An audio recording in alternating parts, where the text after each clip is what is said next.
Hello friends, welcome करता हूँ आप सभी का एक बार फिर से। आप देख रहे हैं वासिमफल। मैं आपके साथ सैयद शमशाद हुसैन। इंटरमीडिएट में यदि आप भी एडमिशन लेना चाहते हैं तो एडमिशन लेने से पहले कुछ मुख्य बातें हैं 10 बिंदु में, आप उस चीज़ को समझ लीजिए तो आपको आगे एडमिशन करने में और ऑनलाइन फॉर्म भरने में दिक्कत परेशानी नहीं होगी। ठीक है, यहाँ आप देख सकते हैं अभी ऑनलाइन करने का यहाँ पर लिंक जारी नहीं किया गया है।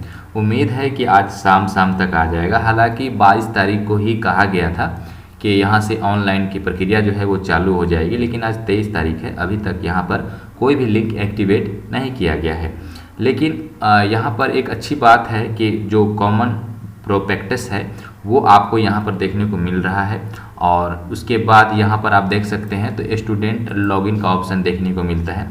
ठीक है, यहाँ से आप जो है अपना लॉगिन करेंगे। जब आप फॉर्म को अप्लाई कर रहे होंगे, बीच में छूट जाए या फिर बाद में आपको कुछ इंटीमेशन लेटर वगैरह देखना है तो यहाँ से देख सकते हैं। आइए, जो 10 मुख्य बातें हैं क्या क्या हैं आपको हम बताते चलें। यहाँ पर सबसे पहले तो समझिए ऑनलाइन यहाँ पर जो सिस्टम है OFSS का वो क्या है। इंटरमीडिएट कक्षा में विद्यार्थी के ऑनलाइन नामांकन के लिए सरल व्यवस्था है। ठीक है, बिहार विद्यालय परीक्षा समिति के अंतर्गत आने वाले इंटरमीडिएट विद्यालय में महाविद्यालयों में ऑनलाइन व्यवस्था के तहत विद्यार्थी को नामांकन किया जाना है। इस ऑनलाइन व्यवस्था ऑनलाइन जो सिस्टम है OFSS अर्थात ऑनलाइन नामांकन की सरल व्यवस्था का विकास बिहार विद्यालय परीक्षा समिति पटना द्वारा किया गया है। इस व्यवस्था से विद्यार्थी संबंधित विद्यालय महाविद्यालय में नामांकन करा सकेंगे। सन सत्र 2022-24 के लिए इंटरमीडिएट कक्षा में नामांकन के लिए विद्यार्थी ऑनलाइन के माध्यम से यानी OFS के माध्यम से यहाँ पर ले सकते हैं। कला विज्ञान वाणिज्य कृषि एवं व्यावसायिक शिक्षा संकाय में इंटरमीडिएट के विषयों में उसी इंटरमीडिएट विद्यालय अथवा महाविद्यालय में नामांकन होगा जहां इसकी सुविधा उपलब्ध हो। यहाँ पर समझते हैं ऑनलाइन नामांकन के लिए आवेदन कौन कर सकता है। बिहार विद्यालय परीक्षा समिति पटना, केंद्रीय माध्यमिक शिक्षा board CBSE, Indian certificate of secondary education ICSE और किसी भी अन्य राज्य के बोर्ड के विद्यार्थी नामांकन के लिए आवेदन कर सकते हैं। यानी साफ और सीधे लफ्जों में समझ लें तो बिहार बोर्ड से जो पास हैं, CBSE बोर्ड से पास हैं, ICSE बोर्ड से पास हैं या किसी अन्य स्टेट से भी पास हैं तो वो चाहे बिहार में एडमिशन करा सकते हैं। ध्यान देने की जो बातें हैं वो यहाँ पर बताया गया है कि आप एक ही मोबाइल नंबर का इस्तेमाल करेंगे और एक ही ईमेल आईडी का यहाँ पर इस्तेमाल करेंगे एक आवेदन में। आगे यहाँ पर बताया गया है सभी विद्यार्थी को सूचित किया जाता है कि वे नामांकन प्रपत्र भरने के पूर्व पिछले वर्ष 2021 का जो कट ऑफ है वो आप अवश्य देख लें ताकि आपको एडमिशन लेने में कोई परेशानी न हो और फिर यह आप तय कर लेंगे कि अपना नामांकन आप किस विद्यालय महाविद्यालय में प्राथमिकता के अनुसार लेना चाहते हैं। सभी विद्यार्थी को सूचित किया जाता है कि वे नामांकन हेतु विभिन्न इंटर स्तरीय स्थानों का विकल्प सावधानी पूर्वक करें, क्योंकि OFSS के माध्यम से फॉर्म भरते समय एक बार विकल्प चुनने के पश्चात वही सारे विकल्प अंकित विकल्प माने जाएंगे तथा नामांकन प्रक्रिया के दौरान उन्हें बदला नहीं जा सकेगा। ठीक है, प्रथम द्वितीय मेरिट लिस्ट जारी होने के बाद विद्यार्थी आवंटित संस्थान में अपने नामांकन के पश्चात वेब पोर्टल www.ofssbihar.in पर जाकर स्टूडेंट लॉगिन ऑप्शन में लॉगिन करने के पश्चात स्लाइड अप का विकल्प चुनें।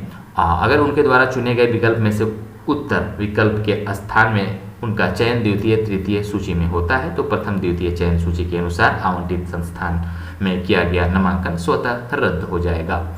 आगे आपको बताते चलें विद्यार्थी OFSS के तहत कहाँ से आवेदन कर सकते हैं तो आप सहज सुविधा केंद्र जो होता है वहाँ से भी कर सकते हैं। आप चाहें तो कोई ऑनलाइन जो कंप्यूटर का दुकान होता है उसके माध्यम से भी कर सकते हैं। तो यहाँ सहज के लिए बताया गया है। आगे यहाँ पर बताया गया है जो DRCC सभी जिला में होता है, डिस्ट्रिक्ट रजिस्ट्रेशन कम काउंसलिंग सेंटर, वहाँ से भी आप ऑनलाइन आवेदन दे सकते हैं। लेकिन बहुत सारे स्टूडेंट हैं जो घर पे ही देते हैं। शुल्क की बात करें तो यहाँ पर आपको 350 रुपया जमा करना है। आवेदन स्वीकृत नहीं माना जाएगा यदि आप 350 रुपये जमा नहीं करते हैं तो यह अनिवार्य है कि आवेदन के साथ आवेदक शुल्क भी आपको जमा करना है।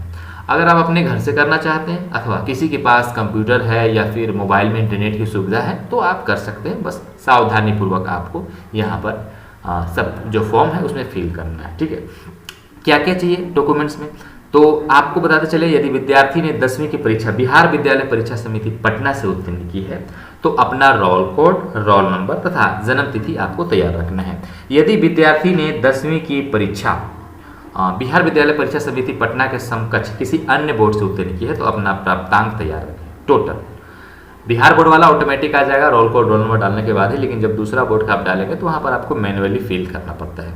विद्यार्थी अपना पासपोर्ट साइज का एक फोटो स्कैन कॉपी कंप्यूटर में तैयार रखें ताकि सामान्य आवेदन पत्र भरते समय जब जरूरत हो तो उसे अपलोड किया जा सके। आपने एक मोबाइल नंबर भी रखना है, आपके पास एक ईमेल आईडी भी होना चाहिए। आवेदक किसी भी ब्राउजर के माध्यम से, चाहे आप गूगल क्रोम से हो, मोजिला से हो, आप कर सकते हैं। OFSS पर आपको जाना है। सामान्य आवेदन प्रपत्र कॉमन एप्लीकेशन फॉर्म पर आपको क्लिक करना है। दिए गए दिशा निर्देश को ध्यानपूर्वक आपको पढ़ना है। चेकबॉक्स उसके उपरांत आई एक्सेप्ट क्लिक करने के बाद नियम एवं शर्तों को स्वीकार करना है। इसके बाद सामान्य आवेदन प्रपत्र यानी कॉमन एप्लीकेशन फॉर्म आपके कंप्यूटर पर खुल जाएगा। यदि विद्यार्थी ने 10वीं की परीक्षा बिहार विद्यालय परीक्षा समिति पटना से उत्तीर्ण की है तो उसे उत्तीर्ण होने का वर्ष, रोल कोड, रोल नंबर और जन्म तिथि भरनी होगी। उसकी अन्य जानकारी और प्राप्तांक अपने आप आवेदन प्रपत्र में अंकित हो जाएगा, जिसने हमने आपको बताया। अगर आवेदक किसी अन्य बोर्ड से 10वीं या समकक्ष परीक्षा उत्तीर्ण की है तो यह आवश्यक है कि सामान्य आवेदन प्रपत्र में जो जानकारी मांगी गई है वे उसे स्वयं भरेंगे। सभी जानकारी को एक बार भर लेने के बाद आवेदक को अपना फोटो सामान्य आवेदन प्रपत्र कॉमन एप्लीकेशन फॉर्म में अपलोड करना है। फोटो अपलोड करना आवश्यक है। सभी जानकारी को भर लेने के बाद आवेदक को नामांकन के लिए शिक्षण संस्थान का विकल्प चुनना है। ये सबसे मुख्य और यहाँ पर सबसे मेन है। ठीक है, आवेदक न्यूनतम 10 विकल्प और अधिकतम 20 विकल्प चुन सकते हैं। ठीक है, तो यहाँ पर आप ज़्यादा से ज़्यादा भी चुन सकते हैं अगर आपके मैट्रिक में कम नंबर हैं तो। एक विद्यालय अथवा एक महाविद्यालय में एक विषय एक विकल्प माना जाएगा। यानी आप एक विद्यालय में आर्ट्स के लिए भी भर दो, साइंस के लिए भर दो, कॉमर्स के लिए भर दो, ऐसा नहीं होगा। एक ही आपको विकल्प यहाँ पर माना जाएगा। नामांकन विकल्प भरने के लिए विद्यार्थी निम्नलिखित प्रक्रिया अपनाएं। ड्रॉप डाउन लिस्ट में जिला को चुनें। जिला चुनने के बाद विद्यालय महाविद्यालय को चुनें। विद्यालय महाविद्यालय चुनने के बाद संकाय को चुनें। जैसे ही कला विज्ञान वाणिज्य कृषि एवं व्यावसायिक आएगा उसके बाद सबमिट बटन पर आपको क्लिक करना है। सबमिट बटन पर क्लिक करने के बाद आपका विकल्प दर्ज हो जाएगा। इस प्रकार से आप सामान्य आवेदन प्रपत्र में कम से कम 10 विकल्प एवं ज़्यादा से ज़्यादा 20 विकल्प आप चुन सकते हैं। आगे उच्च प्राथमिकता वाले विकल्प पहले भरें। मान लिया जाए कि इंटरमीडिएट में नामांकन के लिए आपकी पहली प्राथमिकता विज्ञान संकाय में AN कॉलेज में है और दूसरी प्राथमिकता या विकल्प विज्ञान संकाय में कॉलेज ऑफ कॉमर्स में है। बात को समझिएगा यहाँ पर। तो आप AN कॉलेज में पहली प्राथमिकता का विकल्प भरें और उसके उपरांत कॉलेज ऑफ कॉमर्स का विकल्प भरें। तत्पश्चात तीसरी, चौथी, पांचवी इत्यादि विकल्प अपनी प्राथमिकता के अनुसार बने, यानी जो पहले आप चॉइस कर रहे हैं उस कॉलेज को आपको फिल करना है। ठीक है, उसके बाद आप नंबरिंग के हिसाब से चूज करते रहें। एक बार जब आपने सामान्य आवेदन पत्र यानी कॉमन एप्लीकेशन फॉर्म भर दिया है तो कृपया एक बार फिर उसे ध्यानपूर्वक पढ़ लें ताकि अगर कोई गलती है तो आप उसे सुधार कर सकें, उसका आपको पता चल सके। आवेदन में दिया गया पूरा विवरण अगर आपको सही लगता है तो आप सबमिट बटन पर क्लिक करेंगे। इसके उपरांत कंप्यूटर स्क्रीन पर भरे हुए आवेदक का प्रीव्यू दिखाई देगा। कृपया इसके उपरांत भरे हुए आवेदक की आप दोबारा जांच कर लें। अगर आवेदन प्रपत्र में सभी जानकारियां आप सही पाते हैं तो कंफर्म बटन पर क्लिक करें। अगर भरी हुई जानकारी को आप सही नहीं पाते हैं तो मॉडिफाई बटन को क्लिक करके मॉडिफाई करें। मॉडिफाई बटन को क्लिक करने पर सामान्य आवेदन प्रपत्र कॉमन एप्लीकेशन फॉर्म आपको पुनः दिखाई देगा। इसे देखकर आप उसमें भरी हुई उन जानकारियों को शुद्ध कर सकते हैं जिसे आप सुधारना चाहते हैं। इसके बाद आप कंफर्म बटन पर क्लिक करेंगे। कंफर्म बटन को क्लिक करने के बाद अपने निबंधित मोबाइल नंबर पर यह व्यवस्था या पद्धति आपको एक OTP वन टाइम पासवर्ड भेजेगा। सिस्टम में OTP को डालें और इसके उपरांत आपका मोबाइल नंबर सुनिश्चित हो जाएगा। आगे आपको बता दें, एक बार मोबाइल नंबर सुनिश्चित हो जाने के बाद आपको 350 रुपया का भुगतान निर्देश मिलेगा। ठीक है, 350 आवेदन शुल्क होगा। यह भुगतान आप online debit card, credit card, net banking आदि से भी कर सकते हैं। इसके अलावा अगर आप चाहें तो यह भुगतान आप ई चालान के माध्यम से भी कर सकते हैं। ई चालान अगर आप भुगतान करना चाहते हैं तो इसके लिए आवश्यक होगा कि चालान की मुद्रित प्रति लेकर आपको अपने नजदीकी निर्धारित इंडियन बैंक, इलाहाबाद बैंक में जमा करना होगा।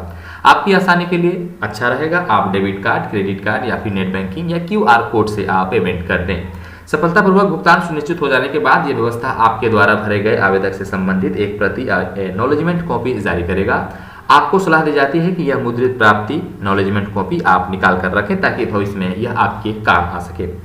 आवेदन का पत्र प्रीव्यू करने एवं सबमिट करने के बाद दिए गए मोबाइल पर प्राप्त OTP को अंकित करने के बाद विद्यार्थी को यूजर ID और पासवर्ड उनके द्वारा दर्ज कराई गई मोबाइल और ईमेल पर प्राप्त हो जाएगी। कृपया ध्यान दें, 350 आवेदक शुल्क जमा नहीं होने पर आपका जो आवेदन है वो सफलतापूर्वक जमा नहीं माना जाएगा। अतः आवश्यक है कि आवेदन शुल्क निश्चित रूप से जमा किया जाए ताकि आवेदक स्वीकृत समझा जाए। तो यदि आप पैसा नहीं यहाँ पर कटवाते हैं या 350 रुपया नहीं जमा करते हैं तो आपका जो आवेदन है वो पूरा नहीं माना जाएगा। इंटरनेट साइबर कैफ़े के माध्यम से भी आप आवेदन कर सकते हैं। साइबर कैफ़े का जो नियम है उसे आपको क्या बताना है आप स्वयं आकर के यहाँ पर देख लीजिएगा। मैंने जो आपको बताया है वो स्वयं आप यहाँ पर भर सकते हैं, ठीक है।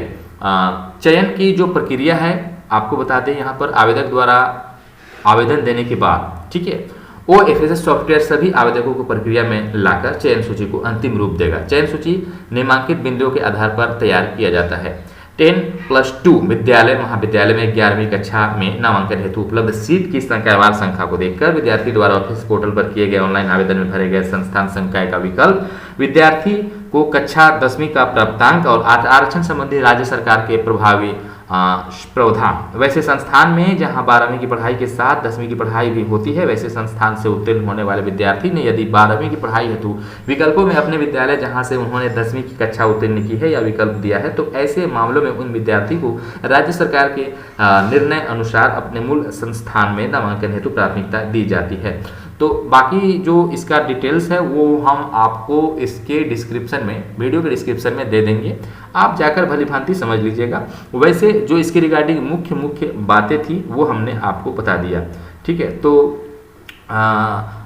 लिंक पर क्लिक करके आप चाहें तो पूरा पढ़ सकते हैं और जैसे ही इसका जो प्रक्रिया है चालू होगा वो आपको हम एक पर्टिकुलर वीडियो बनाकर बता देंगे किस तरीके से आपने आवेदन करना है, ठीक है। तो आशा है, उम्मीद है ये वीडियो आपको पसंद आया होगा। पसंद आया तो वीडियो को लाइक करिए, चैनल को सब्सक्राइब कर बेल आइकन प्रेस करिए और हमें अभी तक इंस्टाग्राम पे फॉलो नहीं किया है तो फॉलो कर लीजिए, क्योंकि आप वहाँ पर हमसे बात कर सकते हैं, अपने किसी मनचाहा टॉपिक पर वीडियो बनवा सकते हैं। बहुत बहुत धन्यवाद।